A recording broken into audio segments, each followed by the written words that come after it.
Hello, everybody, and welcome back. We are in another session of Rise of the Ordning. I am so super excited.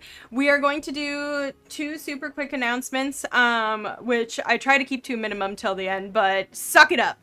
If you are in chat live with us on Twitch, which is Wednesday nights at 8 p.m. Eastern, we are now implementing a chat bingo.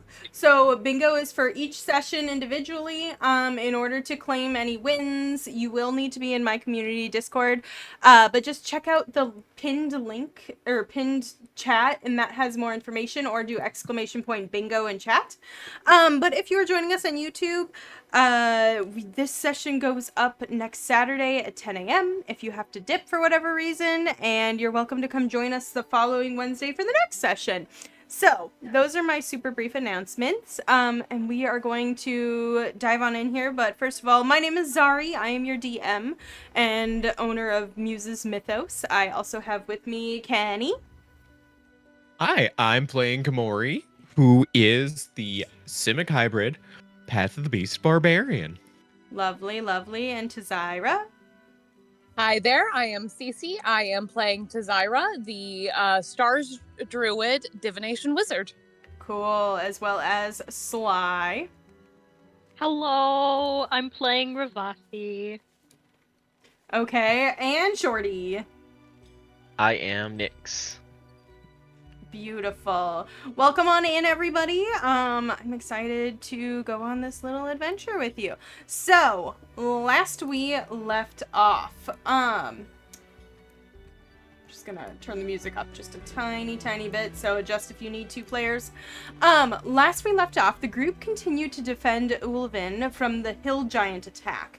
They raced to the center of town, where they knew several hill giants were sacking the brewery.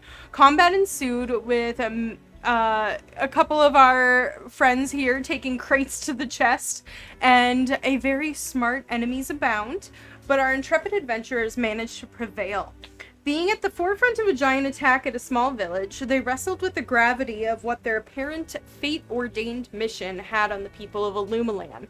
Ulvin, however, as a town at the crest of both the tundra and the forest, is a hardy town, and the people began to recover quickly. Ravasi gave a speech, Mippet learned how to nut tap, and Tazira learned more about the socioeconomics of the land for her dissertation. When night fell, the group split into their rooms for the evening, learning more about their roommate that they were staying with, and tested fate. Dreams befell several, leading to arguments as well as gifts in the morning. Picking up some gear and some stock and supplies for the cold weather, they now continue their journey north. Back on the road, you are traveling into the tundra of Vitherfold on your quest to gather the ancient giant relics in order to then find Harshnag and proceed to the Oracle at the Eye of the World. That was a mouthful. This area in Vitherfold is ruled by no one and open to those who roam and hunt. Even though it is early autumn, in the middle of the 7th month, remember, it is almost freezing here, and the smell of snow is on the horizon. You travel off no path, using the stars to guide you. Now, you are going to be traveling for roughly a week, which is, in this world, 6 days. I will let each of you contribute something to staying on track for this journey. Whoever's leading will have double weight, so it'll be an equivalent of 5 rolls, and we're just going to double that person's roll. So whatever they roll, it's doubled. You are able to make use of guidance or bardic inspiration. Since you are all contributing, though, there's no help action with the exception of Mippet, who can help anyone. We will then add it all together with the group DC determining how long it's going to take you to get there. And this is going to be kind of our generic travel rules for any long length of time. So just a little bit of a repeat. What are you contributing? I will then determine a roll. Whoever's leading, which usually is going to be some sort of survival or like tracking check, is going to get doubled their roll, and then we will move on from there. So, who's contributing how? I think Tazira will be using her star chart to try and keep us on track via using the stars as navigation. Okay. Do you have any, like, cartographer proficiency or anything like that? I do not. I will. So, what I'm trying to decide is if you want to do. Typically, this would be a survival check. But because of your studies, I would let you switch it to intelligence. Honestly, there's not much of a difference. Okay. So then, if you want to make a survival check, that would be great. Absolutely, and I will have Mythic give me the help action, and then I will do a guidance. Okay. So that is 23. Perfect. Komori, how are you contributing? And also, like, guys, who do you want the lead to be on this? Sorry, what was that last part? What was that? Who do you want the lead to be on this? So whoever's leading this, which honestly probably is Tazira because it needs to be more of that, like, survival tracking based check. Mm-hmm. But if somebody else has a better way to lead the tracking base, they can step up, is more what I'm asking. I just need to know who's rolled a double. I didn't roll with it. Got it. Okay. Not me. Okay, we'll let Tazira lead there, so it's a 27 total doubled. Yeah, that's entirely fair. Okay. All right. I'll throw a bardic on that.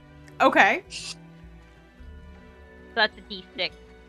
So go ahead and roll a d6. So 28. Every little bit counts. Absolutely. Okay, and then as I was saying, you guys can also contribute something. So whatever you would like to do, and this is less of like, let's not get lost, and more of how can I help us on this journey so that we don't get lost. We don't have to. So like examples would be helping find places to bed down or keeping the mood alive, etc., etc. Keeping people on track and on the mission, using leadership qualities, hunting for supplies. So things that would contribute to keeping the group on track and not like drag them down. I got 2 things for you, DM. Okay, you can pick one. Okay, well, I would like to do 2 of them because one of them is getting my familiar. Yes. Well, okay. So we'll get to because that would help in this. Yeah. Let's cut to that moment for a moment, because then you can get help and a help action on this too. So we are going to take a moment. This would happen probably on the day of the road after Ulvin, correct? Yes. Okay. So as you're kind of like bedding down for the night, as you begin this journey, Ravasi, as your invisible person that I'm totally blanking the name of that spell, Find familiar? no, the one before, the other one that you use, Unseen Servant. Unseen servant. Yeah, as they're kind of like setting up everything, what do you do? He's looking pretty pensive. And he goes, "All right. I've been meaning to do this for a while, and I keep forgetting. So, let's get started." And you see him plop down in front of the fire and start to, ritually cast, Find Familiar.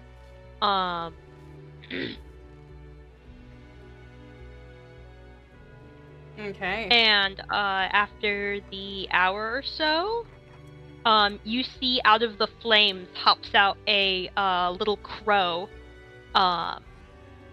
The only thing keeping him apart from a little crow, because I think familiar should always be like not exactly.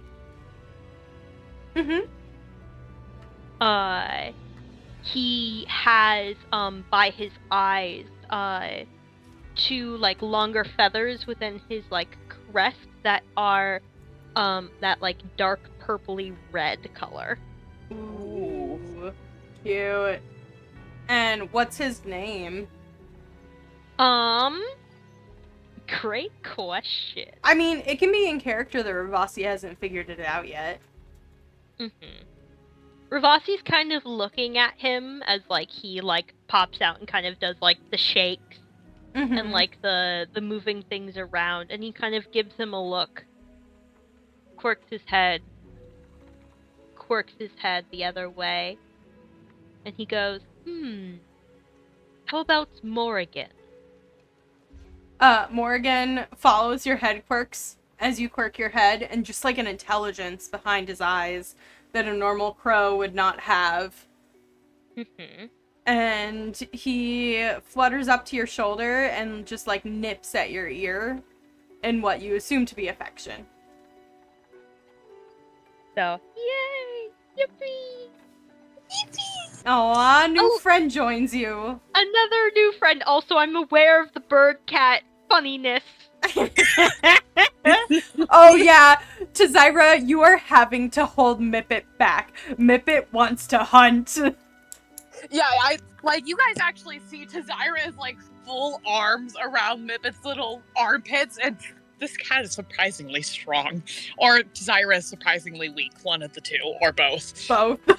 Mippet, no. Mippet, that's a familiar. That's a friend. That's a familiar. That's a friend. Mippet's like doing the cat air running. Oh, absolutely. Oh, careful there. I didn't necessarily think about this, but... Oh well. Not a huge surprise, but congrats. That's a first big step for any spellcaster. That's the most insulting compliment I've ever heard. Thank you. He's looking at you like, are you insulting me? She looks genuine. This feels like an insult somehow.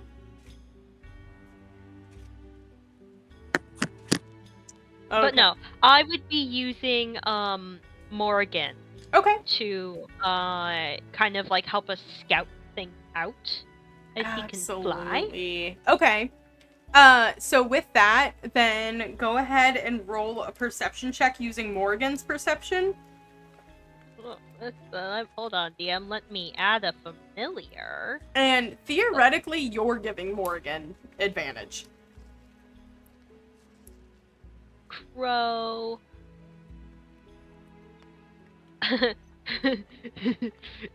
DM, for some reason, I only find ancient deep crow. Or deep crow. Okay. For familiar, which is really funny. I'm gonna look in just miscellaneous. Okay. Or, you know what? We'll look... Yeah, we'll just look at miscellaneous. You could use an owl stats for now. Except, yeah, because I think the owl stats are pretty intelligent. My thing is, like, needs dark vision, needs flyby, and has some semblance of intelligence would be what I would look for in a crow. I'm chill. Owls have 2 intelligence. Okay, we'll homebrew something then. Cool. But for now, just use the owl's perception. For today. Cool. Alrighty then. Perception with advantage. Yeah. Only plus 1 for this, but 16. Okay. The other was a natty 1. Thank you, advantage. Sounds good. And with your new companion, that is how Ravasi is contributing to your week of travel. Nyx, how are you contributing?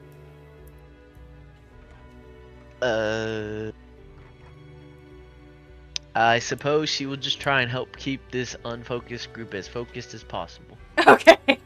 So, more of the leadership qualities. Keeping everybody on task, making sure that they're getting up and they're going to bed on time, making sure Tazira's not writing into the middle of the evening, etc. Sounds great. If you want to roll persuasion? Let's do persuasion. Or intimidation, depending on how you want to be. She'll be mean. Okay. Hell yeah. That checks out. Love that for you. Okay. And last but not least, Komori. How are you assisting in this traveling endeavor? Honestly, I think Komori we would be focusing on like hunting and gathering any like food or rations or anything like that while like they have time to like whenever they set up camp and stuff, she'll go out hunting for any like animals or anything of the like. Okay. Also checking around for any edible plants, but more so like hunting for game. Okay. I'm going to rule that survival, if you would agree. Okay, that's fair. Right. So let's try to give it a whirl. And there's always one. Okay. Well, with your 5 rolls, that is exactly 100. So it averages out to be about a DC 20 throughout. So pretty good overall, I will say. So you continue along the Knot Road for about a week from Ulvin towards your destination. The cold air is making it feel like it's almost 2 months later than it is right now. You are plagued once or twice by a pack of hungry wolves. You watch migrations of elk towards the south, and you do see evidence of campsites from traveling tribes that are several days to a week cold and definitely moved on from where you are. Gentle rolling hills with sparse vegetation begin to look all the same as you near where you assume your quarry would be. And indeed, you have passed, and it is almost exactly a week of travel, so you guys did succeed there. Is there anything that you wish to do specifically along the way, other than summon the familiar? Any conversation that you wish to have? Things you want to wrap up on? Moods that are happening amongst the group?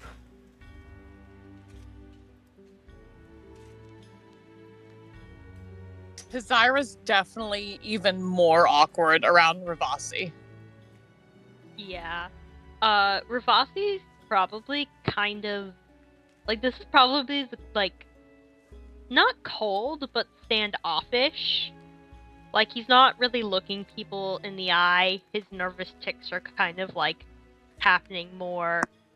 He's not engaging as much as he normally does.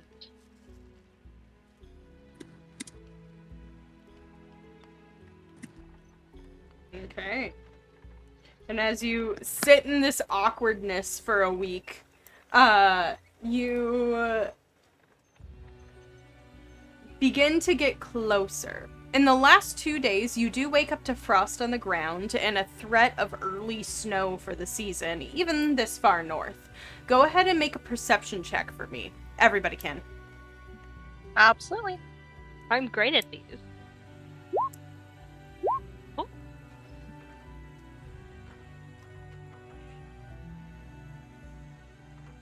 Nyx, are you not interested? Oh, nope, it's just taking. It was slow. It was slow. Okay. All of you continue on other than just noticing the threat of snow, but to Zyra, the last 2 days especially, you begin to feel the signs of being watched. There's eyes that disappear beyond the hills. There's disturbed ground just slightly near your campsite, but not too near. But you do not see any, like, concrete signs of people. It is being every sign that Zyra feels like she's being watched, she's obsessively taking notes over and drawing anything that she can. I imagine you, like, send Mippet up immediately to try to catch anybody, etc. Oh, absolutely. And I think actually at that, it's kind of a mirroring, like, Zyra is visibly getting more nervous. But she is keeping their very obsessive notes. The last... We should... Oh, go ahead. We should keep our eyes out. I don't like this area.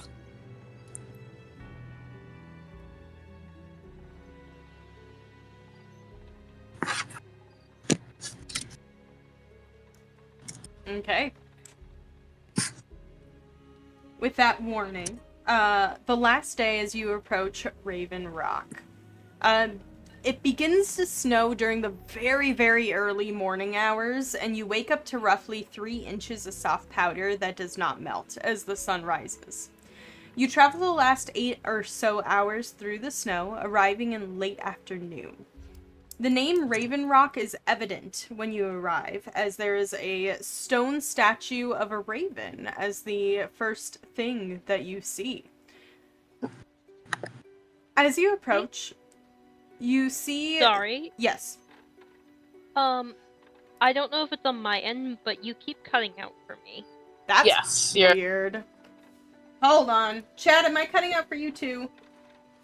Oh, I see what the issue is. Does that sound better? Yes. So Yeah. Yes. Okay. The issue is that my mic in Discord was the wrong mic. Let me double check that the right mic is happening. That'll do it. Yeah. Sorry, guys. Let me check. Okay, I'm the right mic in OBS, so chat was probably Let me fine. check my mic. Do I sound better now? Not really. Of course not. I'm forever cursed with the occasionally worms and then says no. Totally get that. Okay. Okay, so now that we got that fixed, so sorry players that you had to deal with that. It was my like pushed up mic in my headsets that's very broken already. Oh, it was that one. Yeah. To be honest with you, it didn't sound Oof. too terrible until you started monologuing. Okay. Yeah. Valid. Valid. Okay. Alrighty. So, with that being said, now that we got that fixed, thank you everybody for your patience on that. We begin to grow closer to the Raven's Rock here. And I lost my point in my monologue. Sorry. No, it's fine. It's totally okay. So, as we were saying, the name Raven Rock is evident as you arrive, as there is a stone statue of a raven that is the first thing that you see appear over kind of the horizon. This seems to be, as you grow closer, an 100-foot tall statue that is sitting on the center of a high mound of slight plateaus. Above you, you hear the loud caw of a raven as it descends, and it is roughly 6 feet in wingspan. It flies towards the rock, and you begin to hear more caws that meet its call. And this is kind of just like a vibe map. So, but I will show you guys. You guys can see the vibe map. I'm always down for a vibe map. absolutely. Okay. Always. This is the vibe map. I also realized that I, like, gave you guys the DM map that has all the little labels on it, but it's fine. Honestly, I prefer that. I do Oh. too. Yeah. Oh, this is a big area. Yeah, this is freaking huge. So I promise you, I will never, ever, ever do anything less than 5 feet to a square for battle maps. Because that is a personal pet peeve. So, I've but done it once, and it was rough. I hated it. I hated it with every fiber of my being. I feel like I ignored it by the end. So, this is kind of what it appears. You are coming from the south, and as you're kind of like looking over this, it's about a 7-ish foot climb up most of these like little mounds, as they are kind of covered in snow. It might be a little less as you kind of like walk around and find a better area. There are these cairns, which I think I'm saying right, but they're like essentially burial mounds, kind of like here-ish. That's what those look like. And there seems to be different altars, as well as these kind of, the menhir are these really tall pillars. And to Zyra, you would just know that a lot of times people use this, especially in like a location, to track the stars and the sun and the moon and stuff like that. Oh, I am absolutely. You guys just see the little eyes like light up onto Zyra, and she's starting to walk. Go ahead and as you approach, make a perception check. Absolutely. 26. Okay, so with a 26, other than the huge dire raven that you saw kind of fly through and land, and they landed kind of near the raven statue, you do not hear or see anything, but you do notice... yeah, it's... Okay, you do notice very, very faint, like, wolf prints, very specifically wolf prints, in the snow kind of around as you're approaching, but they're very faint and also seem to be like filled in a bit because it's snowed a tiny bit since then. Gotcha. I will note those down as I am drawing, and honestly, I don't think Tazira is too terribly worried about wolves. I mean, you guys have fought like 2 packs of wolves in the last 6 days. Easily. I am not... Fun fact for those who are listening, if a group is going to, like, body a random encounter, I'm not going to show the random encounter. There's no reason to randomly pull people out of immersion and roll on an encounter table and fight a pack of 6 wolves, or a pack of, like, a bajillion wolves that's going to destroy you for no reason and you die on this road in the middle of nowhere to a random encounter. Like, no, I don't play like that. But I also raised it's funny. No, if I'm gonna pull you out of immersion, it's gonna be for a reason. Okay. Anyway, that's my little rant. And other DMs do it differently, and that's totally valid. If it is funny, it's totally funny. But that's not the vibe for this campaign. This campaign's very, like, forward pushing. So, it's not wandering and meandering. Which is a Zari preference. Okay, so anyway, as you guys are approaching, what would you like to do? A little bit of a reminder. You were told that you were looking for 2 items here. So this location has 2 items. It has the ring of the fire giant, whose name you do not know yet, and the great club of the hill giant lord. I will let you know that you can assume that they would radiate some semblance of magic, although, Cloggy Leomator did inform you that they aren't, like, inherently magical. Gotcha. So, what I'm trying to say is if you really wanted to locate them with, like, a detect magic or, like, a locate object type thing, you could. Unfortunately, I don't have that prepared. Let me check. I remembered to pick up detect magic. I did not. Bah. Okay. How would you like to go about exploring this area and locating these 2 items? Well, Ravasi's gonna kind of shrug and goes, big statue? Good place to start? I'd imagine. I mean, makes sense. And Tazira is still just drawing the menhirs right now. Totally fair.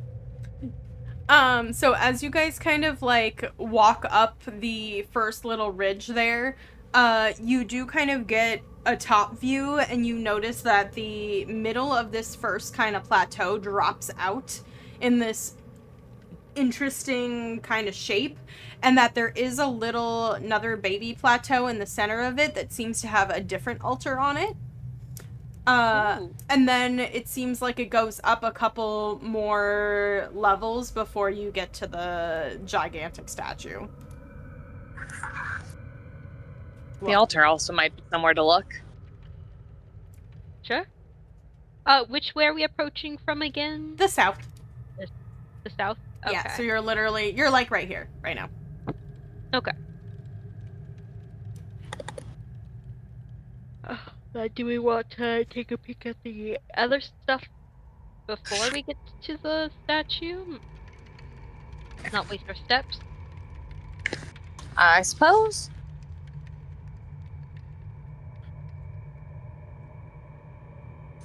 Okay, so as you approach the altar, to Zari getting very distracted by the gigantic pillars, it's a bit of a jump to get across here. However, I imagine that Komori could easily make it and then kind of like toss a rope to kind of help you guys get across. Yeah. And you guys can kind of all go investigate this altar. So, Also, go ahead. mage armor. Yeah, valid. Mage armor. Mage armor's been cast.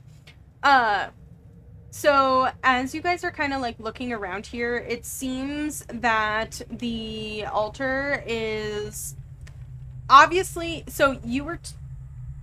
I don't know if you were told what barbarian tribes worship here. I don't think you were. So I'm not going to say anything.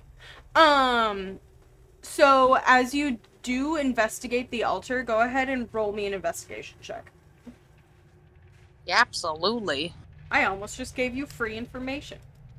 I'm gonna cast guidance on myself.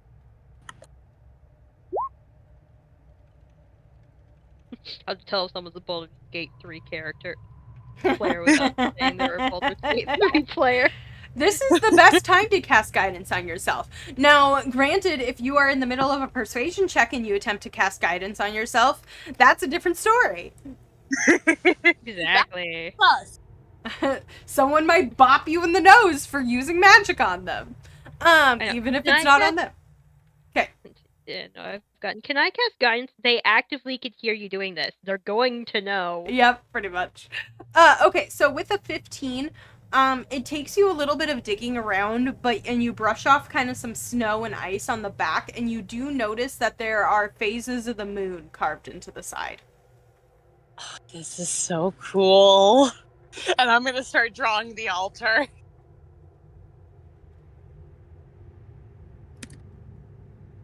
Alrighty then. She's gone. What do you two want to do? I mean, I think it'd be a good idea to just get a lay of the land, wouldn't it? Yes.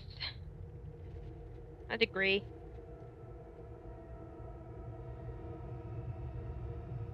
Well, what are we waiting for? Mm. And is there like a high point I can actually climb up to just to get a good survey of things? The highest point is definitely Raven's Rock. Oh.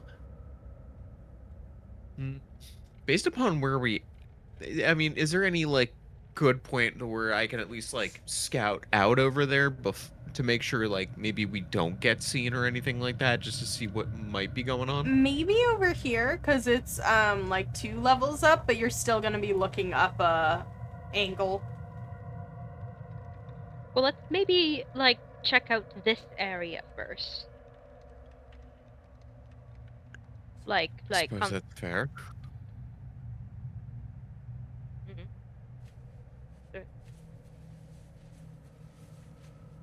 Good angle Well, from shall around we?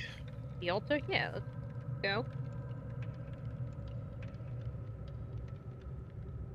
Okay. Go ahead and tool around if you would like.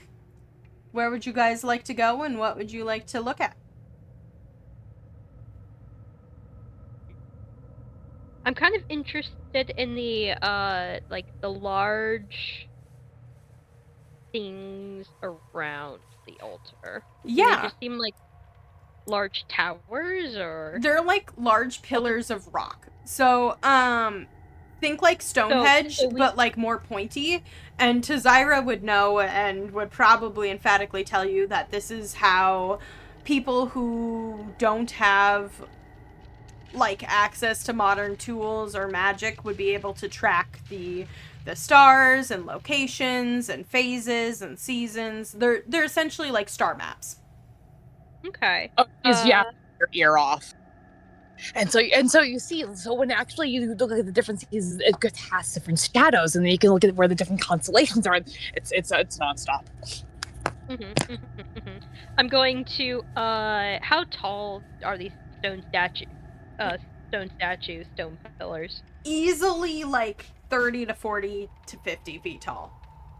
I am going to go, alright, Komori, don't break my back, and I'm gonna place my back against it and like put my hand out to see if I can like hup her up.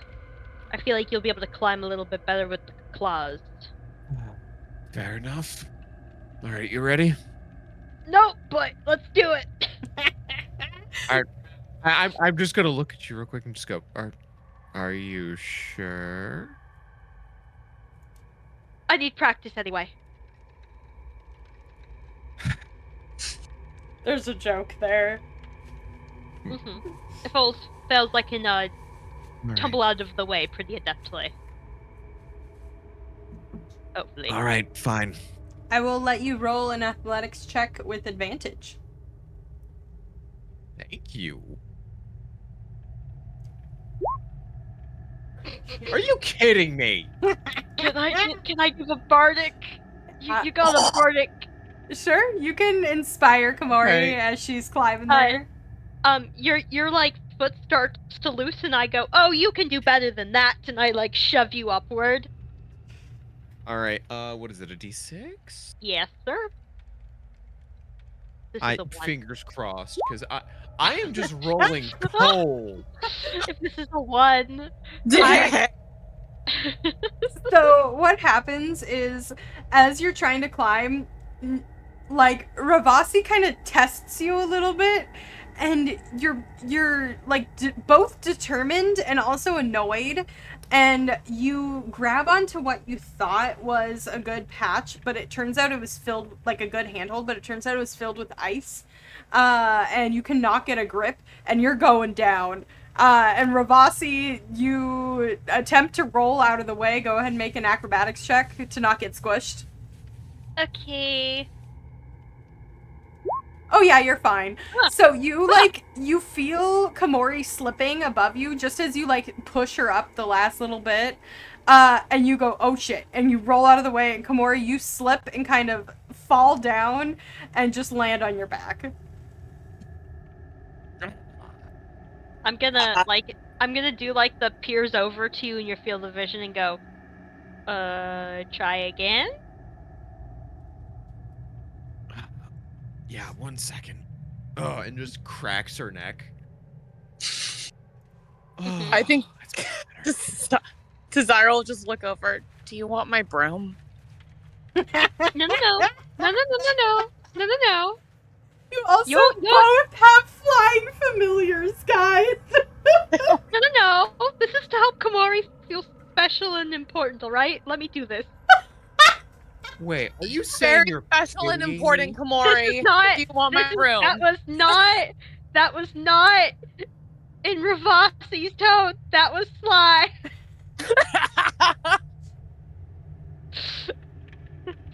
I realized I said that in character. That was not in character. Okay, that's fine. I would Okay, be murdered okay. immediately. That is what And he's she's like, thinking. and like that's Slice playing a new character. I was like, this is what he's thinking, but he sure as hell ain't gonna say it. Okay, so Tazira hands you her broom. Go ahead and fly up and make me a Okay, perception okay. check.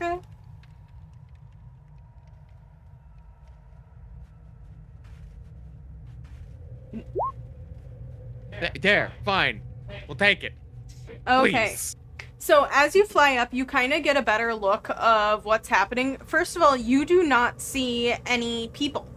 Does not seem to be any people here right now. However, there are these giant dire ravens that seem to be eating something at the foot of the Raven Rock right here. So there's just like a whole bunch of them kind of munching on something.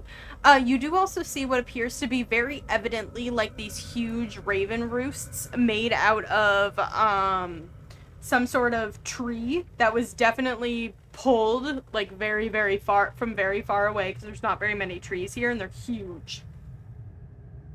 Okay. Anything of That's anything about of it. use? I don't see anyone. Just plenty of massive trees and everything else. That We'd should probably be be better off getting a higher vantage point. that should be a good thing, though, right? Not seeing anyone. I'd be more worried by the fact that we can't see anyone, because who knows if the foliage is covering them or not. There's not really any foliage around. Wow, I thought it was more so the trees. There's not, well, there's the roosts. What I was saying about the trees is that the fact that there's roosts here built out of these large trees means that they were brought from very far away, because there's not trees of this size anywhere near. My bad. Gotcha.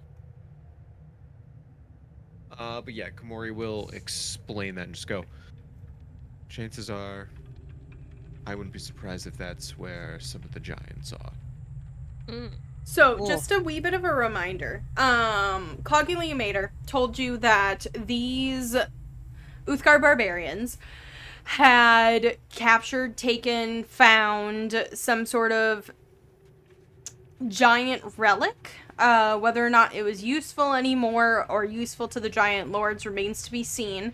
But they stole it and were using it as kind of like a way to power their place of worship. So this is the equivalent of their burial mounds and their kind of like church. Oh. Mm. So, that's kind of the energy that you got and what you were informed. So the fact that there's not people here is like, okay, that's fine. Like, you're not gonna go to the church and the, Every day, all day. the cemetery every day, all day. And, like, they're barbarian tribes who roam or maybe have a different place of, like, camp elsewhere. Especially if it's sacred to them.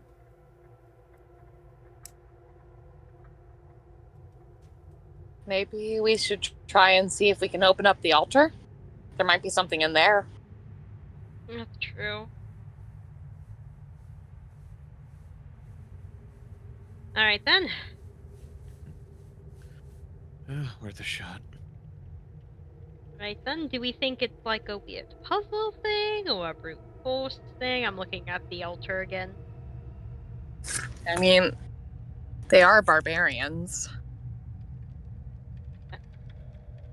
I don't know. But they could be very intelligent about it.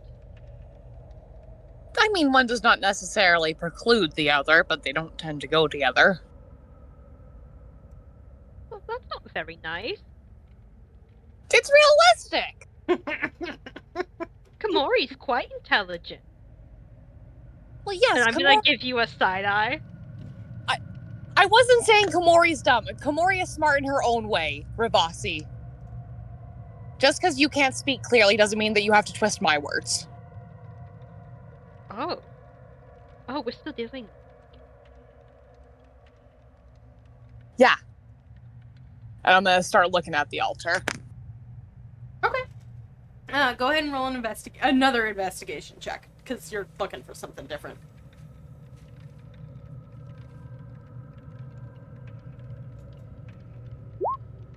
Yeah, I am too fumed. Like, you can actually see that prescribing a different meaning to her words and making what she said into an insult has genuinely gotten to Zari. She's not paying attention. She is investigating just not to look at you. And Mipit's, like, standing on her shoulders, and kind of, like, standing backwards and, like, glaring at you. That's fine.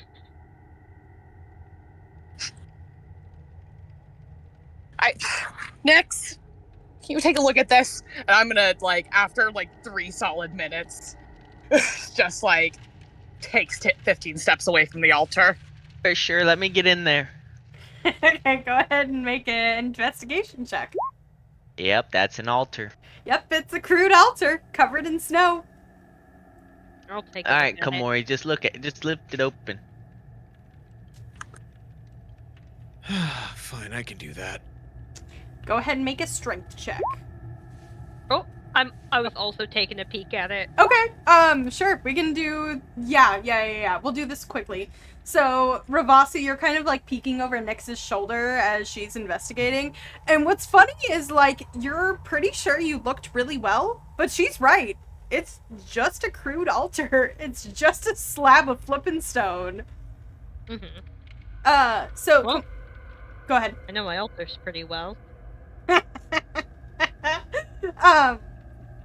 So as you're kind of like shoving the stone, Komori, it doesn't open. There's not a part of it that breaks off. You legit are like moving the stone. And it takes a lot of strength and a lot of time with a 17, but you are able to like shove it a good foot back. Okay. And you don't see anything. And like, even a ring of a giant would be like the equivalent of your head. So this is very evidently not something that can be like hidden or tucked away in something.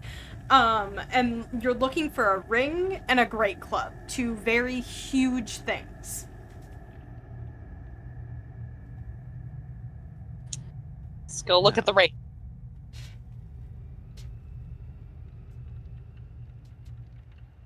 All right. Okay. Let's get to it. As you head over towards the Raven Rock and you kind of climb up the different areas, what are they called? Plateaus to get to the top. There we go. You see the gigantic raven statue, and at the foot of it, the dire ravens, as they kind of like hear you coming, they caw at you, and then they kind of fly away and go settle in the roosts and begin to groom themselves. Do not really pay you much mind, but they are watching. And you notice that at the foot of the stone is like a decimated corpse. Oh. Uh-huh.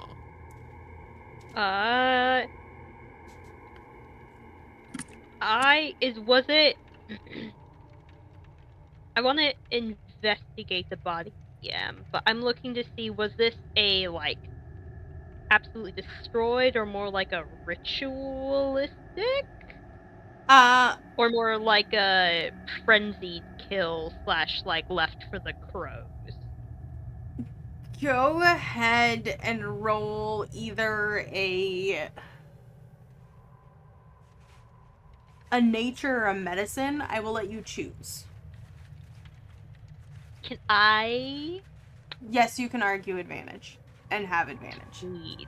Because I'm -2 in both of these. Well, yeah. No, I'm a +2 in nature. I'll do that. Okay. 14. Okay, so with a 14, definitely human. Definitely was eaten by gigantic crows, whose beaks are like the size of your face. Definitely cannot tell how this was killed. Too long ago, essentially. A little bit. The bodies, it's difficult to tell, but the body is older than a couple of hours for sure. It's not like super fresh. Okay. And there's no evidence of like tying. There's no evidence, like it's not like tied to a stake for the crows to eat or anything like that. It's just a body laid on the ground before the Raven Rock. Cool. That's what I was kind of checking for.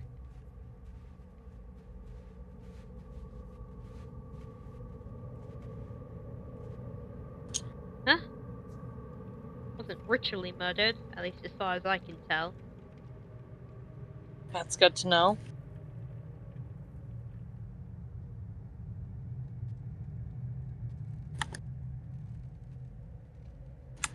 So Well. what next? I'm not seeing any obvious clubs or rings, but maybe it's buried? And I'll start like mold earthing around as Uh. much as I can with snow and shit. By the Raven's Rock? Mhm. Okay. You start molding earth. The ground is very cold. You can only move 5 feet at a time. Mm-hmm.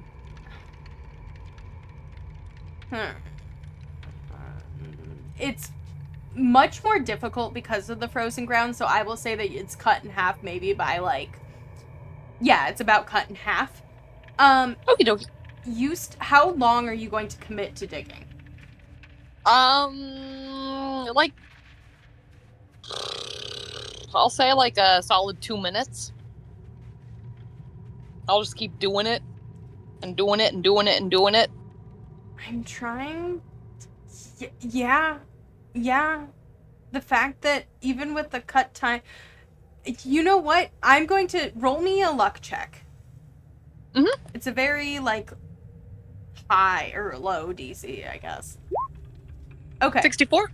So after a while, you get the sense that you have essentially excavated what would take a normal person like 5 hours to excavate, right? And after a bit, is like almost directly in front of the Raven statue, you begin to see an onyx, like huge piece of metal. Guys! Kamori! Get down here! What is it? And I will point to it. I think we found the ring. Oh? All right. I'm just gonna start digging through. Well, Tzyra can do what you can attempt to do in like 6 seconds. Hey, look, it's the thought that counts, alright? Like, literally, it says, without the aid of magic, it takes 5 hours for one character to dig up. And I was like, how much can a person dig? Definitely, like, someone could dig. It would take very long for someone to dig 2.5 feet, right? Like, it would take like an hour. Yeah. So, Yeah. 5 uses of mold earth with a little bit of luck factored in, easy peasy. Beautiful. You know what, fair enough. I'll continue to mold it, and Kamori, you start pulling, I'll keep molding. Sounds good. All right. So as you kind of like pull it out, it's very evident that it's like a black kind of onyx colored, and you see little cracks in it, almost like hardened magma. And this one is radiating magic that's like really evident for those who are magically inclined to see. Cool.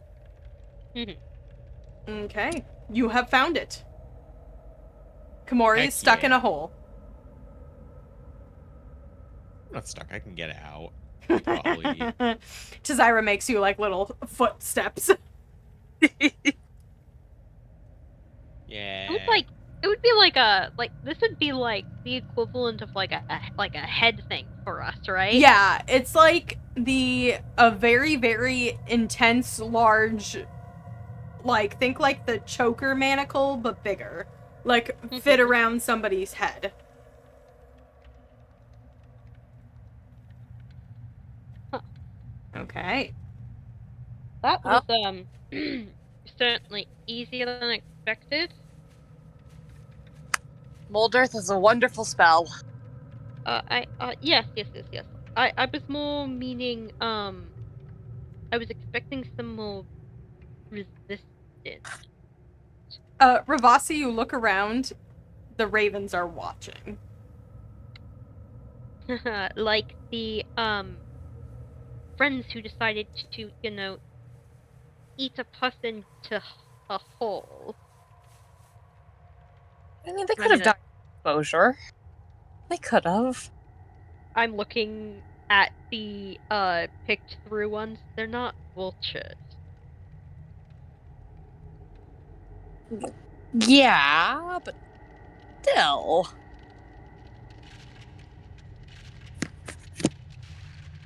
And ravens are very intelligent.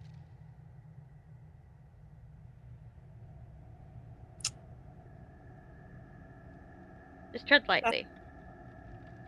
Indeed. I get what you mean. Well, one down, though. Just a club to go. Mm. Oh, fair enough. Tazira, are you leaving the hole how it is? I will cover it back up. I don't want to fuck with their church. That's rude. I mean, we are kind of fucking with their church. I mean, we are, but past We're what's going- necessary. We're going to make it less obvious we fucked with their church. Is what's Exactly. happening. If they don't know we messed with their church, did we even really mess with their church? Go ahead and roll me an intelligence or wisdom check to kind of put it back the way it was. Absolutely. They are both the same, so I will just do a wisdom. Ugh. Okay, you think you did a great job. It's hard to tell what it was beneath the intense carnage as well as the snow. Yep. Have you rolled your portents yet today? Oh, I have not rolled my portents. I was like, I feel like this is something Zari might. That's a good one. That's a good one. That is a really good one. Okay. You know what? No, I'm keeping that. I feel like Desira's like, yeah, I did a great job. I'm being nice. Cool. Okay.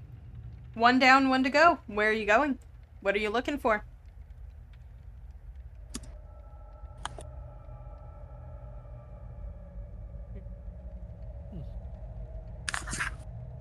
Komori, Yeah.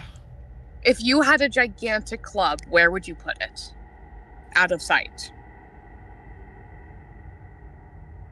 I mean, I know they make like weapon podiums or something of the sort. If they're not holding on to something, but I mean, this is a giant we're talking about.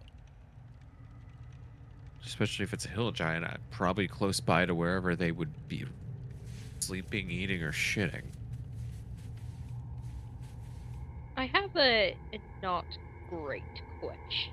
Potentially not great. Which is, I'm gonna point up towards Raven's Rock. I mean, a ring is one thing, but a giant-ass club that, a lot harder to bury, but also probably a little bit more of a point of pride. Wouldn't you want to put it somewhere that people could easily worship? Oh.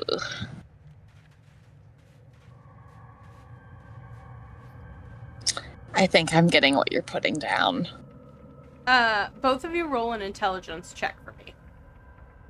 Absolutely. Cyrus is having a bad time. Yeah, she's Yeah. like, ooh, thinking about it. Ravasi, you're thinking about it, and then you think again, and you're like, there's 2 tribes here. We found the ring under one. They're supposed to fuel a place of worship. Obviously, this is one.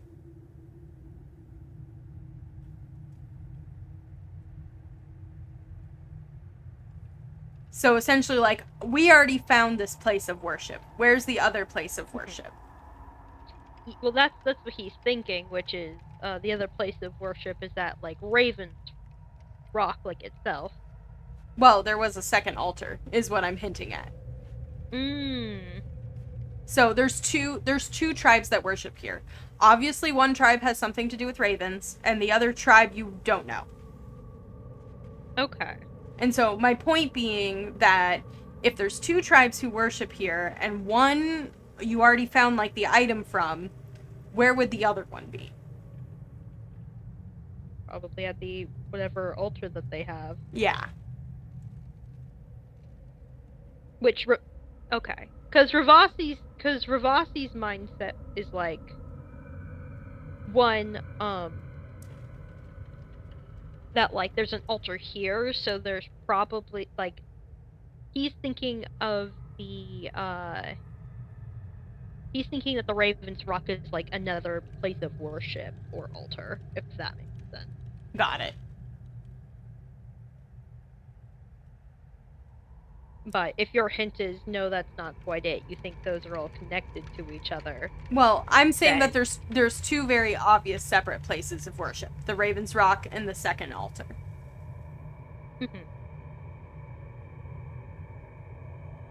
Because we're at this altar right now. That's No, where we you were found at it. Raven's Rock right now. Ah, shit! I misunderstood that. Yes. So this is where you guys dug up the ring, right here. I thought we were at the altar. Oh Yeah. no! You guys all went up to the Raven's Rock. Okay, cool. I misunderstood that. So I was like, time to go to the next one. So same thought process, just wrong location. Yes. Yeah. So I'm looking back towards the altar. Okay. More digging? More fucking digging. I will crack my hands and start chanting a lot. You gotta walk pretty far back first. Yep, I will walk very far back first and then crack my hands. Oh, it's only a somatic component. Fantastic. I'm just waving my hands around for like 3 minutes.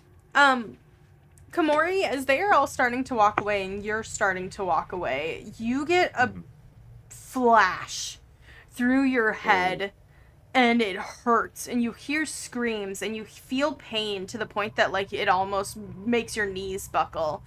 And you look down at your feet and there's something on near your toe, kind of kicked up through the snow. Oh.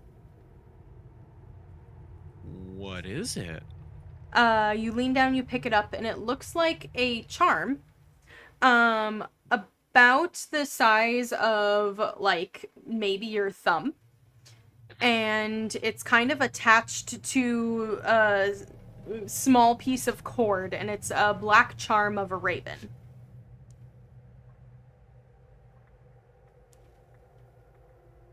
Huh. Like, it looks like it'd be, like, something like a medium-sized creature like myself could wear or adorn? Mm-hmm. Like a carved piece of stone.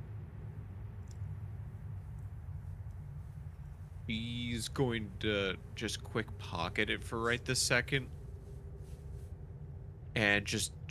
She wants to look around, because when Ravasi mentioned the ravens before, she wants to see if they're paying more attention to everyone else or now her. The rest of your party has kind of, like, walked off. And what happens is, as you, like, kind of stand up and look, you watch as all of their heads snap from following your party to snap to looking at you. Hate that. Absolutely love it. Ugh. In that case, she is just going to give sort of like, in a way, a solemn nod of respect. And then she will go off to talk to her party about this thing that she found. Just because she has no idea about magic or anything like that. It caused a thing, and it's like, so it has to be important. Right? Go ahead and roll me hear me out. Just roll me a strength check. Oh, 21. Okay. You watch as there's just this, you look at the ravens as they kind of like snap and look back at you, and they go from like seeming not aggressive but intent is maybe a better word, intent and watchful, to a little like not submissive, but they recognize you. They recognize what you are. And they're less aggressive with you. Oh. Okay. That's And they seem unbothered as you walk away. I'm going to absolutely take note of that. Fair enough. In the meantime, Ravasi, Tazira, and Nyx, did you go with the other two hooligans, or were you? Yes. Okay. And Nyx, you guys kind of walked back to the altar, awkwardly crossed the 5-foot gap without your barbarian, using the rope that was left behind. And, Tazira is just gleefully casting Mulder. I'm not gonna go to the altar with them. Okay. Where are you standing, just so I know? I'm just gonna check out the menhirs. Okay. I'll get to you in a quick second. Tazira, will you just... I've seen A dance the dirt away, valid. Will you roll a luck check to see how long this takes you? Absolutely.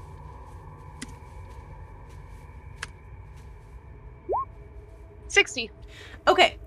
This one's taking longer. It takes you longer than it did last time, but you're, like, so sure of it that you're, like, still going. And it takes you about 4 to 5 minutes, but you will find something. But during that, Nyx, is there something specifically you want to check out on the menhirs? Not specifically. Okay, just poking around a little bit. If you want to roll me a perception check, that would be phenomenal.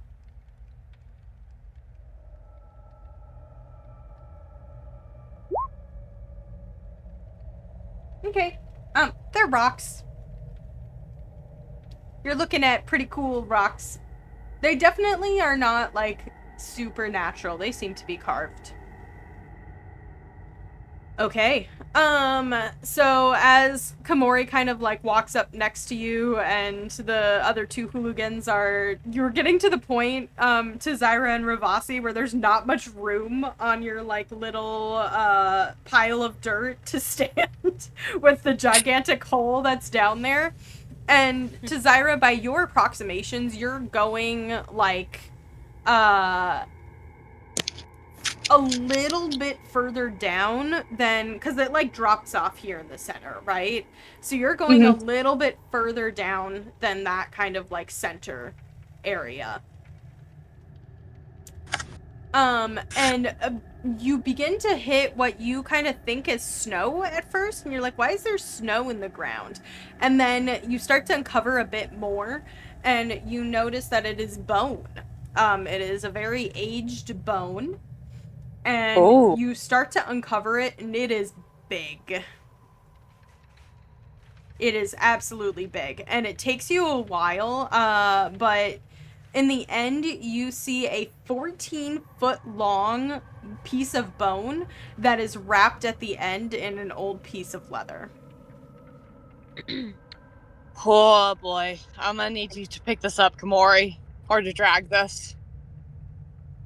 I mean, that's fine. I just, I might need your help with something. Oh? Komori's going to produce the Raven Charm and just go, sorry I lagged behind, but I got hit with some, I don't know, mental thing and...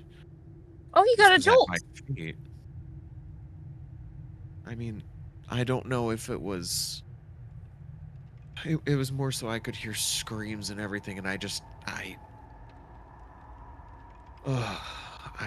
got knocked down a little bit from it. Oh, yes, That's how it goes sometimes. The mystic scream. We've all had them. Nyx, have you witnessed these mystic screams? Not me. You're just, like, looking at them like, what the fuck? Mystic screams? I'm just like, I've been through some shit, but it's like, what the heck? The fact that both you and I were both like, yeah, the mystic screams. Yeah, normal. I don't... Okay, anyways. Yeah. Thank you. So you said you heard screaming? I touched this, yeah. Oh. And just like, I don't know if this is magical or something, but I think it's worth noting that as soon as I took it with me, the raven Alrighty. was calmed down a bit. Huh. In the future, this is not your fault. But this is important for like studies. Don't touch unknown magical items without gloves on. In all fairness, I think it was when I turned to go, my foot hit it. The good old foot possession. And I will just kind of like wrap my hand in fabric and take it from Komori. She's wearing shoes, please. No, this is funnier this way. She's not barefoot.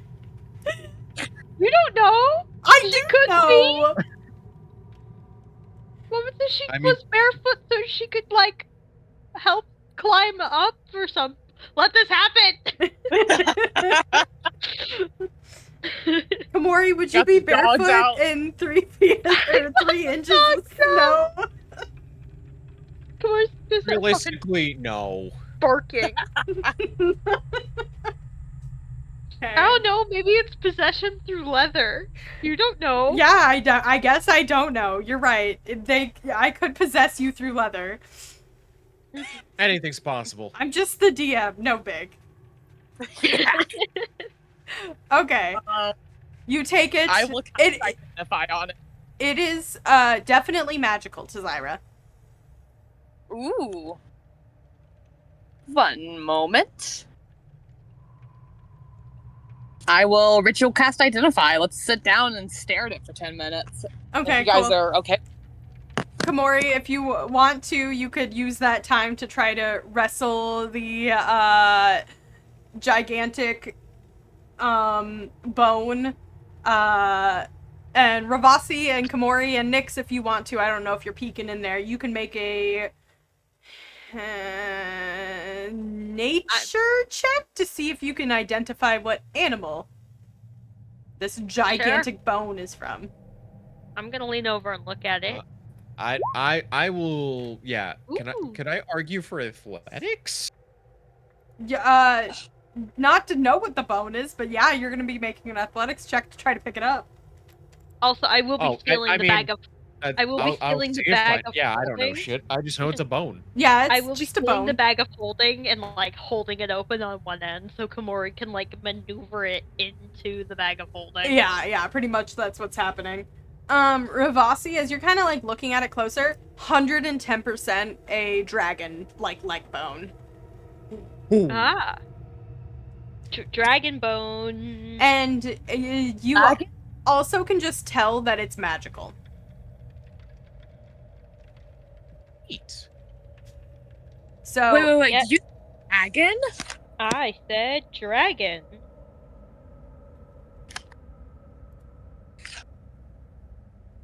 Tazira looks like she needs to call an adult right now. We're focused on identifying or you'll lose it. Oh, yeah. Sorry.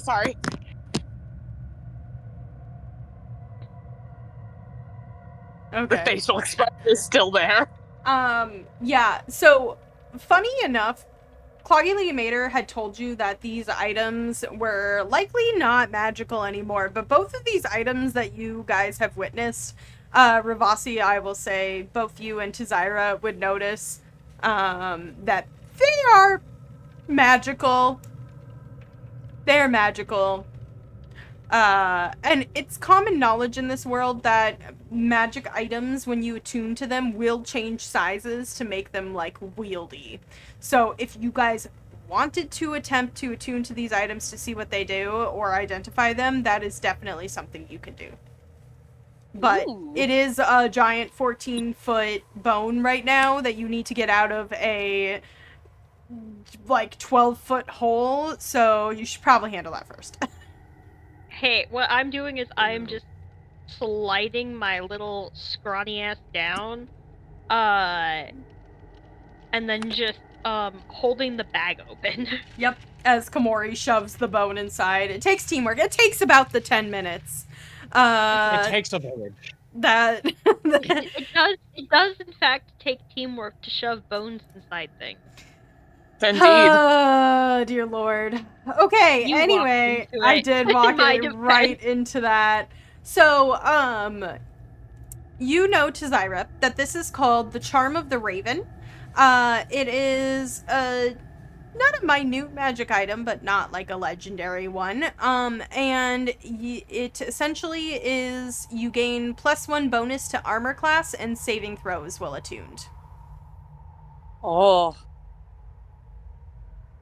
Oh, you should have this, Komori. This is useful. Is it? Yeah, it's gonna make you a little bit harder to hit and make you a little bit better at withstanding stuff. Fair enough.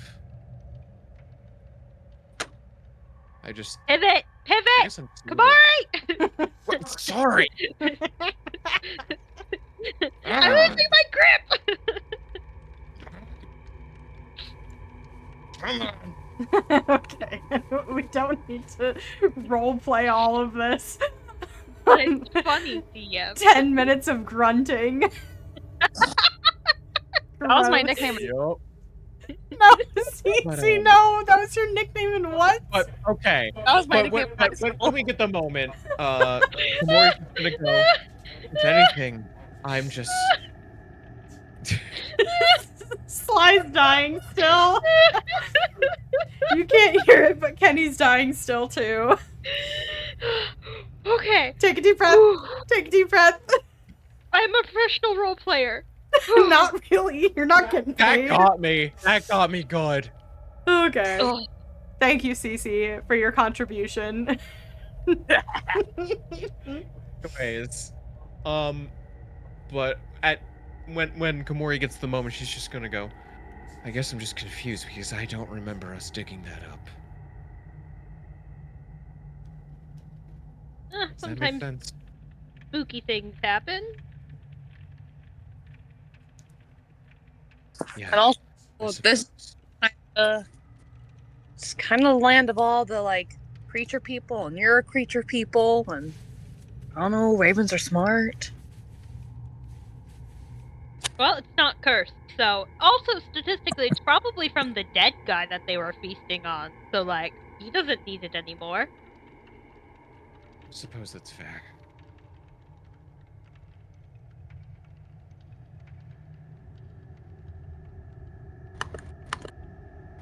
All right, then. That took so much effort, by the way. Yeah, I know. Take 5. Uh-huh. Komori, like, lifts you out of the hole. Thank you, Scrambles Komori. up. So Zyra, like, fills it in by sweeping her hand a few times, which seems like so small after your monumentous effort. I put my back into this. Mm.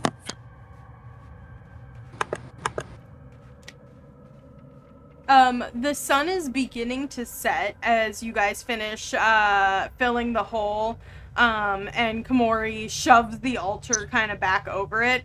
Zyra, go ahead and make me an intelligence check to see if you got this close to how it was. Absolutely.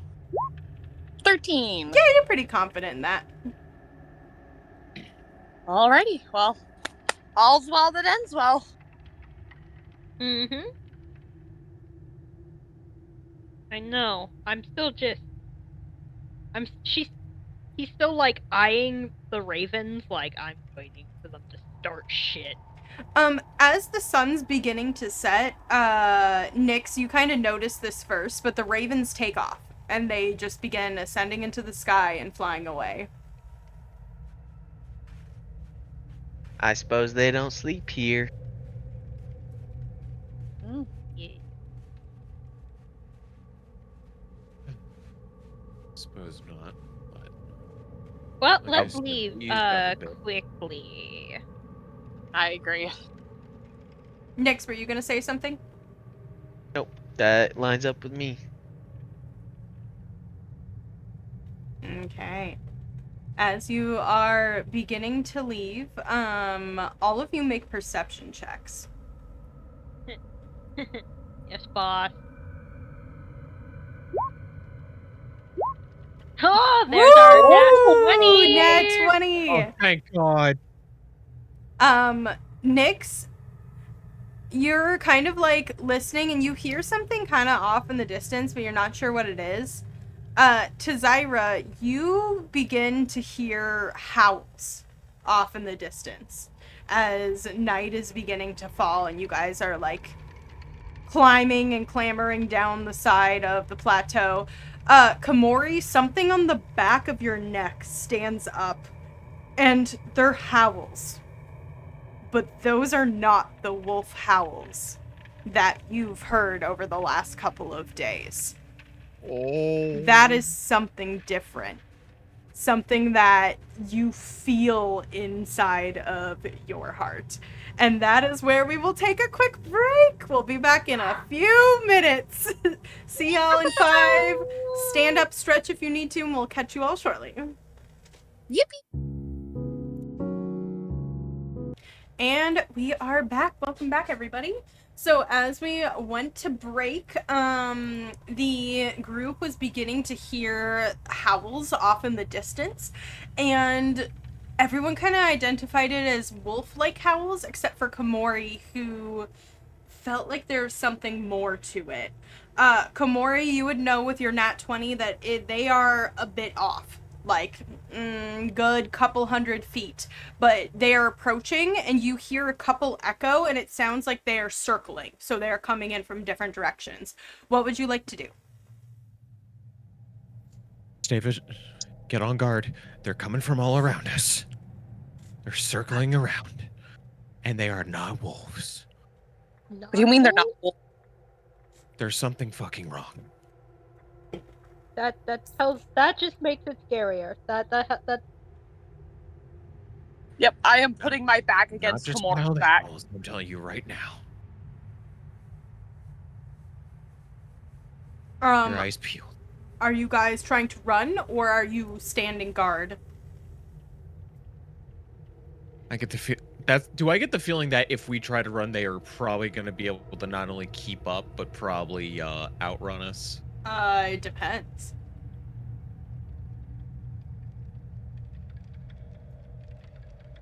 Either way, it's a gamble.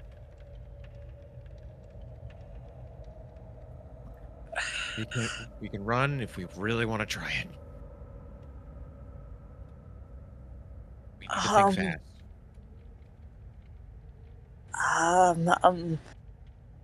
Quickly, Nyx, do you have an opinion? No, whatever y'all want. I would like to get out of here. I don't want to fight if I don't have to.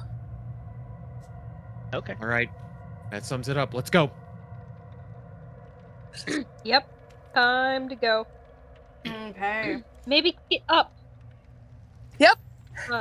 You begin to take off through the tundra, and you're beginning to hear these wolves, or what you assume to be wolves or not wolves, around you as you are starting to run through the woods.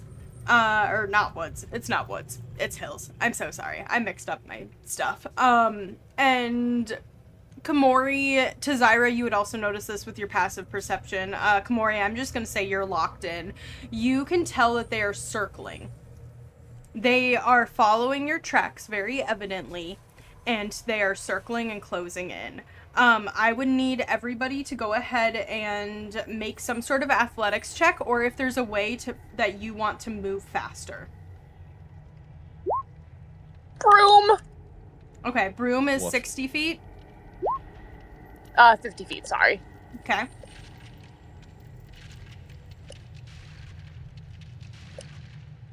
Sounds good. We have an 11, I don't know what you want. I accidentally hit acrobatics. Oh, okay. But you could give me an 8 or whatever. No, I'll take your 15. I am magnanimous. You said athletic. Ugh. Correct. Oh, it didn't roll. I clicked it.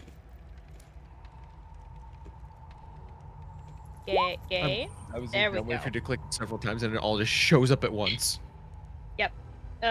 Only a 7.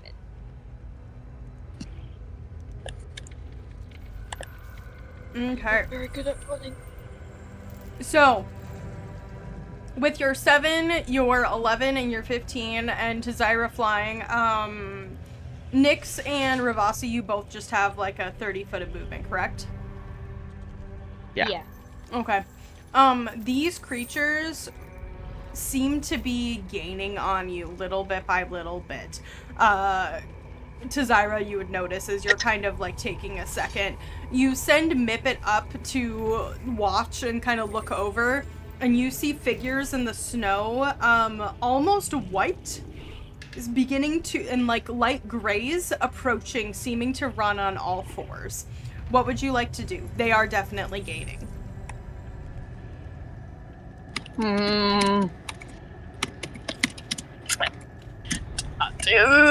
Do they look more animal, or are they animal? Go ahead and make a perception check for Mippet. Absolutely. Let me see. Perception +5. 10. Okay. It's hard to tell. From Mippet's eyes, she definitely thinks that most things are animal. And they're running on all fours. Yeah, I'm going to shoot some produce flames behind me, trying to aim above my friends to try and scare whatever's on their heels off. Go ahead and make, I'm gonna have you do, like, an Arcana check to, like, be intimidating, essentially. Okie dokie. 13. Okay. Let me just roll to see. You hear a couple yips, and it sounds like, and you pop into Mippet's eyes for a second, and it looks like a couple are falling off. And you hear a snarl that's really loud from one of them.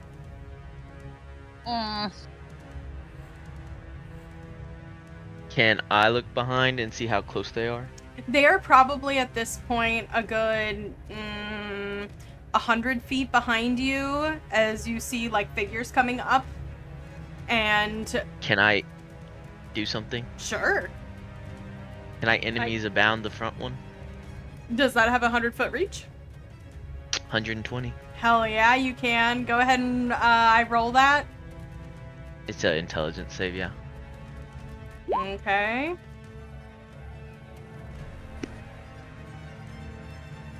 Okay. Thanks. What would you like to do as you're kind of noticing this too, and then we'll resolve both. Well, I want to see how this lands first, because that will decide what I do. Okay. Sounds good. I'm like skidding to a stop, kind of like seeing Nick kind of choosing to like either fight / like deter / Yeah. like, distract. So, Nyx, your, like, stopping to kind of cast a spell does cost you 30 feet, so they gain pretty quickly. But as you line up this spell, you notice one of the wolf-like creatures definitely falls under the spell and begins to just attack the one next to it very quickly. And they begin to get into a tussle for a second. Is it saving throws at the end of its turn or every time it takes damage? When it takes damage. Okay. What do I need to beat? 16. Okay, that is a fail for the next round if you guys would like to run. Essentially, you're Yeah. holding off time. They're going to be fighting each other for as many rounds. Yep, that would be the plan. I want to be the last one because I want to make sure everyone gets in front of me. Okay, sounds good. So you're the end. It's But the case. Basically, you want, like, in normal hiking situations, you want to have like the slowest person be the lead, Mm-hmm. so that way no one gets left behind. That's kind of what like Komori's trying to do here, even though it's more of a rush situation. Got it. Sounds good. Ravasi, are you doing your thing or are you going? Well, it looks like they're deterred for at least a while, correct? What it looks like, and make a perception check to see what you can see in a split second in making this decision as Nyx is taking off. Yeah, you have no clue, so you can either choose to trust your friends or you could stay and look. I mean, the answer was going to be fireball. What would Ravasi do in this What? split-second decision? What is Nick doing? She just starts running again after she feels her spell hit.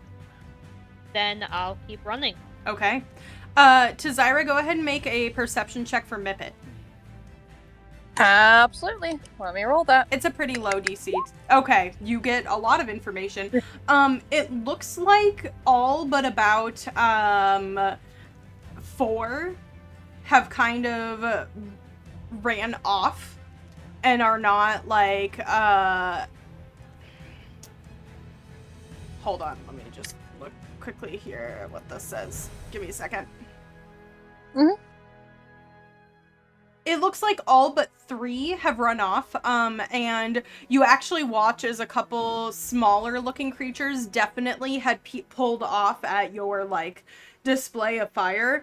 And it looks like the 3 are slowed down as one of them is attacking another one. They're still running, they're just not dashing. So you're essentially gaining, they're still moving 40 feet around instead of 80 feet around. So you're still gaining. Beautiful. Fantastic. Keep running. Okay, so Tazira yells that. Sounds good. They have a round. I'm gonna do this where they have to get, if they get 5 rounds, they're going to stop of them, like, essentially having one of them, their party fighting them. They're going to stop after 5 rounds. So I'm gonna roll 5 d20s to see if I can beat, you said it was a 15? 16. 16. Okay, sounds good. Unless anybody else is doing anything else.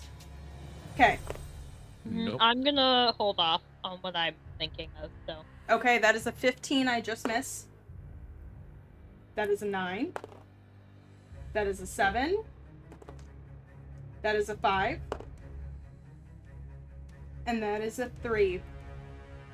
And Tazira, as you guys gain essentially 100 feet on them, you watch as one of them finally, like, stops and turns and, like, challenges the one who's fighting, and there's, like, a full-on showdown that is happening, where the 2 wolves that are still, like, aligned and in their heads are fighting and trying to subdue, not to kill, to very evidently subdue this one wolf. And Mippet kind of gets a closer look. These are werewolves. Oh, guys, those were werewolves. Those were werewolves. We almost got werewolfed. Oh, that would have been real bad! Ah.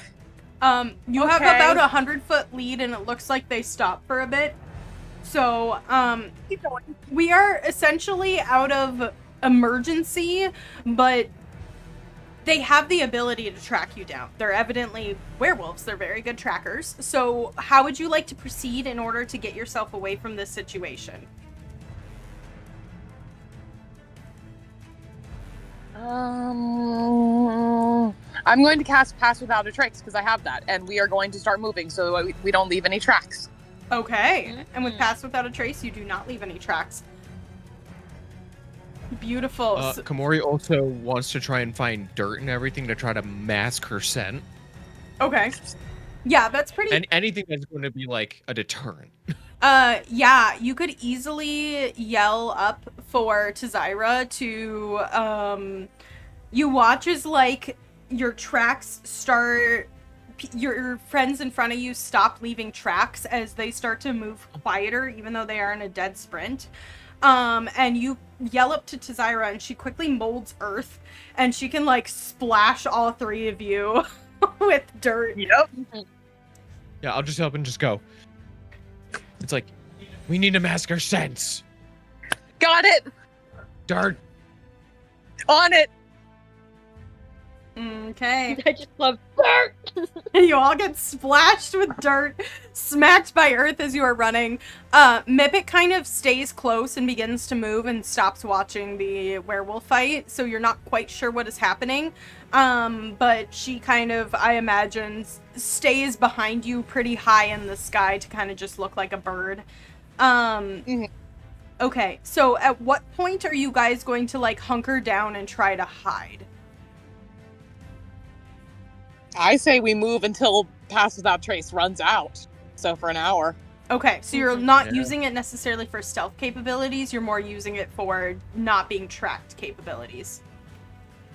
Mm-hmm. Yeah. Okay. Sounds good. So you guys tear off. To Zyra, are you leading them anywhere specific as kind of the resident tracker, or are you just leading them away? I guess I'm going to take us as south as I can. I'm assuming the further north we get, the more barbarians there's gonna be. I don't know if those werewolves are barbarians, but they were at the barbarian ritual site, so why were you at the Devil's Sanctimony, huh? Okay. So, moving south for the equivalent of an hour, without leaving tracks and your sense masked. Got it. Is it an hour or is it 10 minutes? I forget what Pass Without a Trace is. It's an hour. Okay. Sounds good. After that hour is up, you guys are essentially running in a dead sprint. Actually, can I have the three on the ground go ahead and roll me just the athletic checks just to see how fast you can go in or how long you can go in a sprint. Not very long. Not very long. Okay, Ravasi does start to lag at some point. I will say that to Zyra, you could easily scoop him up on your broom. It lags a little bit behind, but not as much as, like, you can keep pace with Komori and Nyx. Butler. I am not built for long distance. Okay. You're a magic user. Go ahead.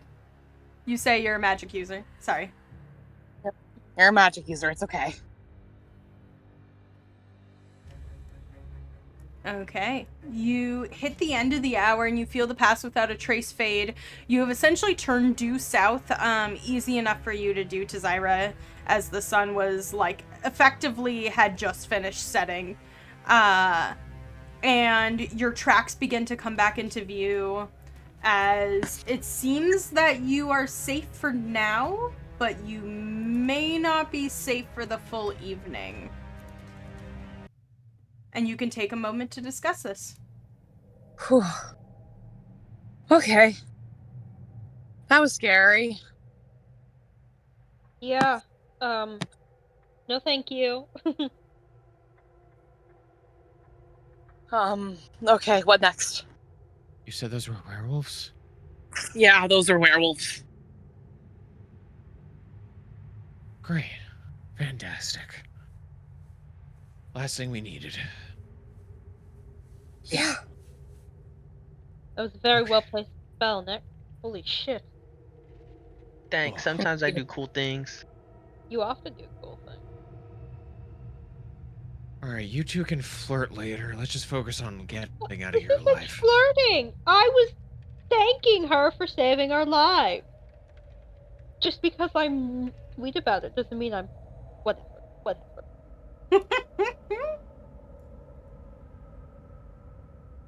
Okay, what are you doing? Where are you going? So we have the relics we need. Yeah.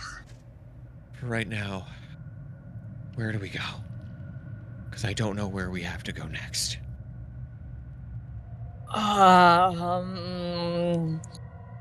Where's, I guess, let's try and keep traveling in our next direction. East, maybe? How So long do we probably think what, we're... Morgan's Mound? Yeah. Yeah. How 'Cause long we have do to- More gun, more gur? I don't know. Question is, how long do we think we have to keep traveling until they don't think it's worth it? Well, I can cast Pass Without a Trace again. So they'll catch the briefest blip of us and then we'll disappear again. Yeah. Also, you have to think if they stop to subdue one of the three, there's only two left, if even that. That's true, but I don't think any of us particularly want to get scratched or bit. That's how that works, right? Mm-hmm.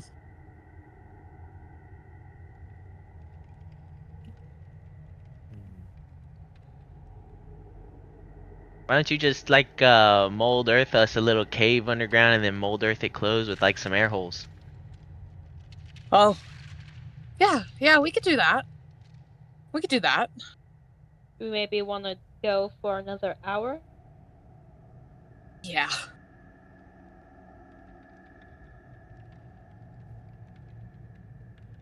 That sounds good.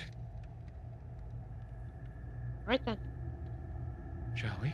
I mean, I'm not the one running anymore, so I mean, at this point, if they're coming after us and tracking us, they're going to be tired too, and there will only be two. Well, So, here's the thing. An hour behind us, they basically have a 25% guess on their chase. And even if they do find this, now it's another 25% guess because they'll lose their track right here. So, I think it's all good. We just go another hour. Shouldn't be a big deal. sounds Right. good. Okay. So you cast Pass Without a Trace. You go about another hour. Are you heading due south again, or are you turning kind of east this time? We going east, baby. Okay, so you're kind of trying to get back on track. And after about the hour ends, you have Mippet run a couple circles. You have Morgana run a couple circles. Or is it what? Morgan. Thank you. I'm thinking different M name. Morgan, run a couple circles. You don't see any signs of them in the distance, but as that doesn't necessarily mean they're not tracking you. But at the end of the hour, it is about the equivalent of like 8:30 or 9 p.m., which is usually about when you stop.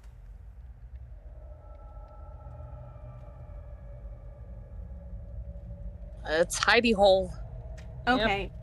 Go ahead and roll me a survival check. Anybody who wants to kind of process through this hidey hole. Absolutely. I will guide myself. Ooh, nice. yeah, I will, but I'm gonna tell you right now, it is for the meme. Okay. Ravasi, you like immediately sit down and cast Unseen Servant. I'm like, you know what? I will put together some semblance, and by I mean my unseen servant will put together some semblance of food. It's not gonna be hot, because he's not that stupid, but... Yeah. Yeah. So he's like quickly preparing some food. The three of you are looking around and you're arguing over kind of where do we dig this hidey hole. And then to Zyra, you look over and there's literally a hill. And you could just like hollow out the hill. And no one who's running or searching is going to go stand on top of this small of a hill, because you're not going to get that big of a vantage point. So putting like little holes up in the top of the hill would be a very smart idea. Fantastic. Beautiful. Alrighty. Okay, so you do that. You go inside, you kind of hollow it out a little bit, expand it out so you're not like dealing with the dirt just laying out on the ground. And then using Nyx and Komori up at the top, you kind of instruct them to pat snow over half of the top of the hole so that it's a little bit more hidden, obviously. And by that point, Ravasi, I'm just counting your 26 as like an overall survival from the group. I was kind of looking to see who is going to be the best and let you guys take that one. And Ravasi has prepared food that you like all kind of rush inside your little hidey hole. And to Zyra, you do a sweep and make sure that everything like looks good and kind of are bossing around Komori and Nyx to tell them where to pick up stuff so that like no trace of you is here. Mm-hmm. Okay. And with that being said, you have bedded down for the night in the best way that you think you can. here's what's gonna happen, because I don't want to set up watches unless you guys want to have a conversation during watches in this kind of like tense night. But as you guys all kind of settle down for the evening, the adrenaline rush is kicking in. If you want to identify the items or look at them a little bit more, or if you want to have any conversation, now would be your time. Yeah, I'll identify both the giant stuff. Okay. Oh, Kamori, by the way, you would have a chance to attune to your little charm, but Okay. I suppose I can just add it to your. Hold on, I'll add it for you. Oh, thanks. You're welcome. It's the beauty of having the D&D Beyond thing for everybody. So, Tazira, you identify the two items. One of them, you can tell that both are very magical, which is hilarious because, as I said, Cloggy did not, assumed they would not be magical anymore. The ring seems to be a ring made of magma. And you see a little bit of, as you're kind of identifying it and the innate magic is returning to it, you watch as a warm orange light begins to spill from the minuscule cracks, and you take a second to cover it up. And it seems to be a very limited magical item that only has several charges left, but you can expend a charge to essentially summon minor elementals, like fire elementals, or the fire shield. And then once it is expended, it is done. Gotcha. The thigh bone has been enchanted, and it is was a giant's great club that is a magical item. And as you kind of are identifying it, it begins to shrink in your hands, and it becomes you-sized. It's still definitely too big for you, but it's you-sized. And it seems to be something that deals extra damage specifically to dragons. Oh. Gotcha. Well, I'm glad that they don't have this anymore. Probably a good thing. Indeed. I'll see if maybe at some point Tobias wants it after everything. Well, you're giving them to the Oracle. Yeah. If the Oracle gives it back. If it survives this whole ordeal. Yeah. Kamori, your Charm of the Raven is now attuned. Oh, okay, thank you. Okay, as you were saying, Ravasi? Holy shit. That was, very scary.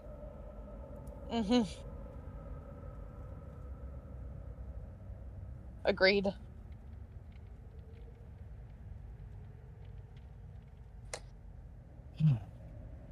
Well, Never we're fun to alive. hunt it. That's the important thing.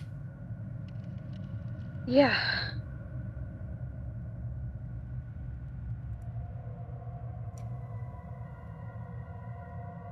I think everyone's just exhausted. Oh, yeah.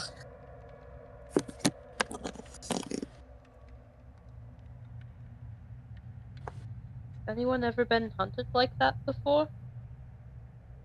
No. First time. And that's not me saying it's my first time, it's me asking if it's your first time. I don't know, actually. Huh? Is it... Ah. Don't worry about it.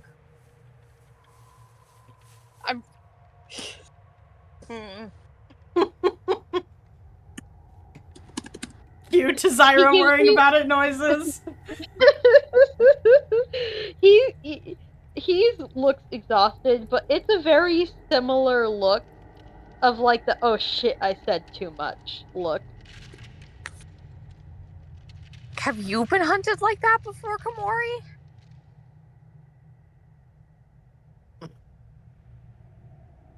I mean, as far as I can kind of tell, in some sense, I mean, you figured once certain once certain folks get loose, they want to either make sure that no one else knows about it, or get their prized possession back. So do with that what you will.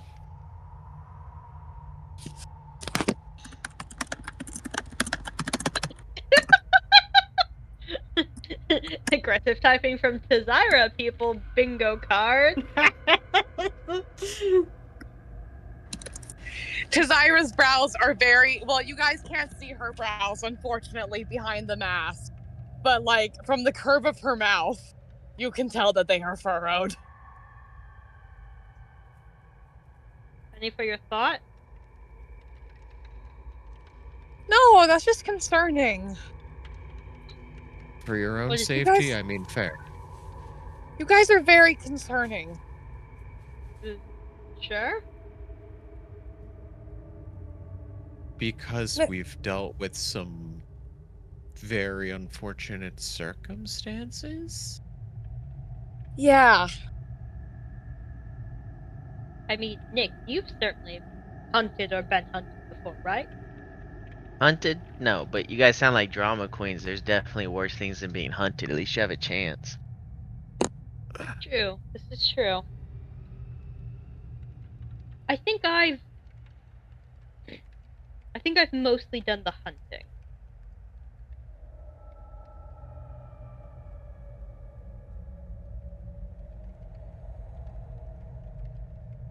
I prefer the studying and observing part of that.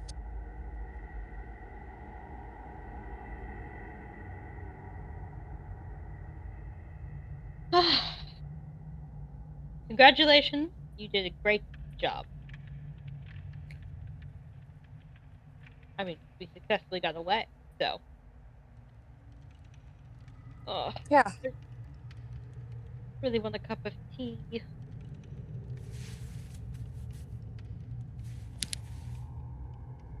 I mean, I will just kind of like grab a cup of water, press to digitate it over and over and over again to try and warm it up as much as I can. Oh my Without god, you're sticking the mug in the microwave. You're making American tea. He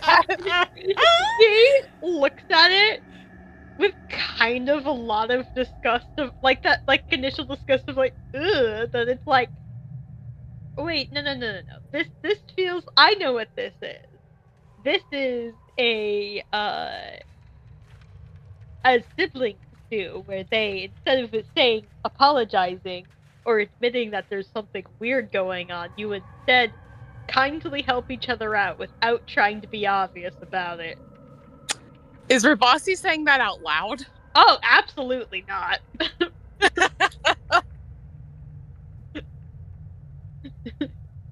But Rivasi knows what this is. I will hand over the slightly more than lukewarm mug over to Rivasi. I will dump some of my tea into it and then let it steep for extra long and then drink it.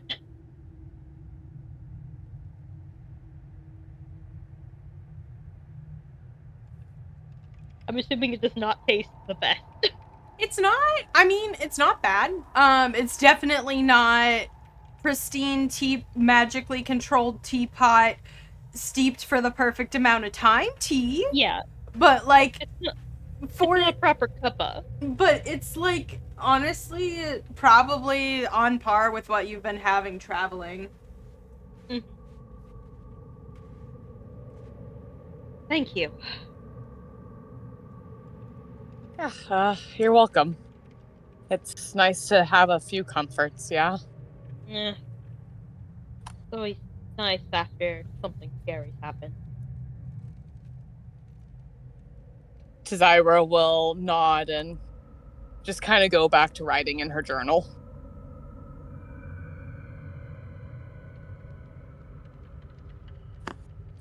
As you settle in for the evening, is there any other conversation you wish to have?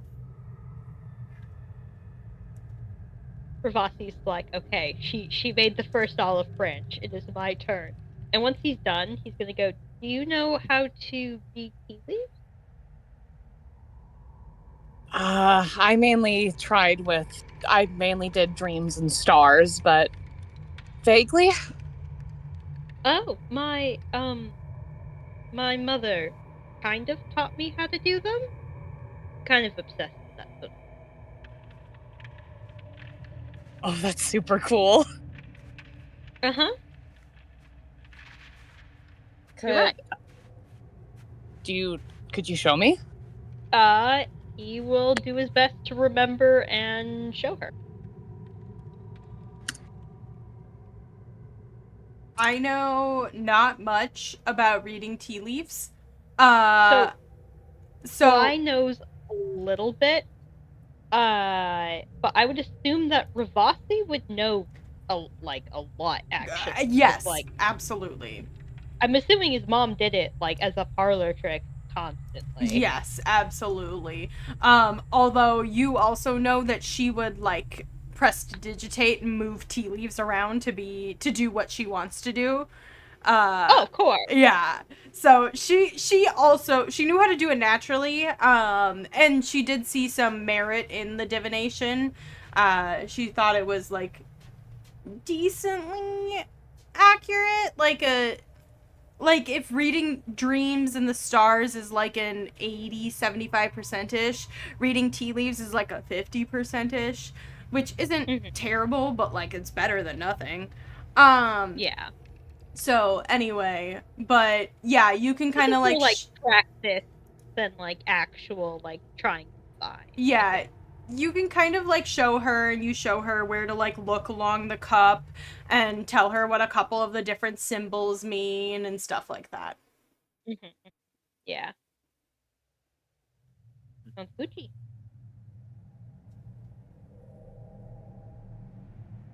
Okay. Thank you, Rafa. Komori, if you are at all, you're welcome, of course. Komori, if you're all paying attention, this is the exact same attitude he had when he was like, I pissed Komori off. We'll silently note that. Yeah, of course. But I'm also not gonna give him shit for it, so. The boy's trying. Awkwardly, but trying nonetheless.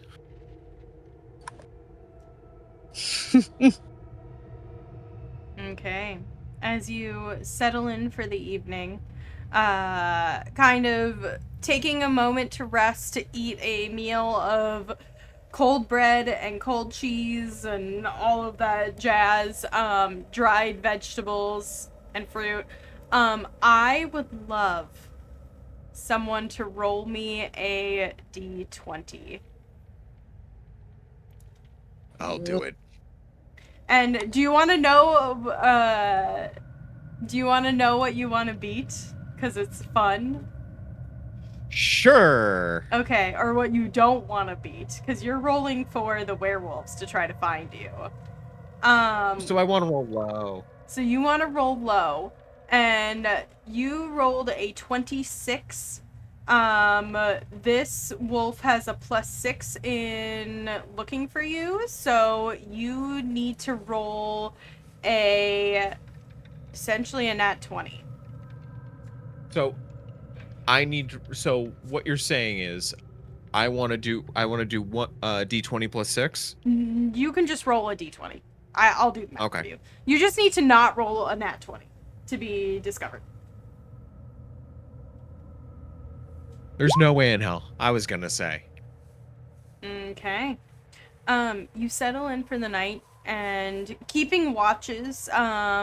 At one point, Tazira, you hear just like very, very faintly off in the distance, you hear some wolf calls, but they don't seem to be approaching. And the morning comes, and it seems that you've gotten away with it.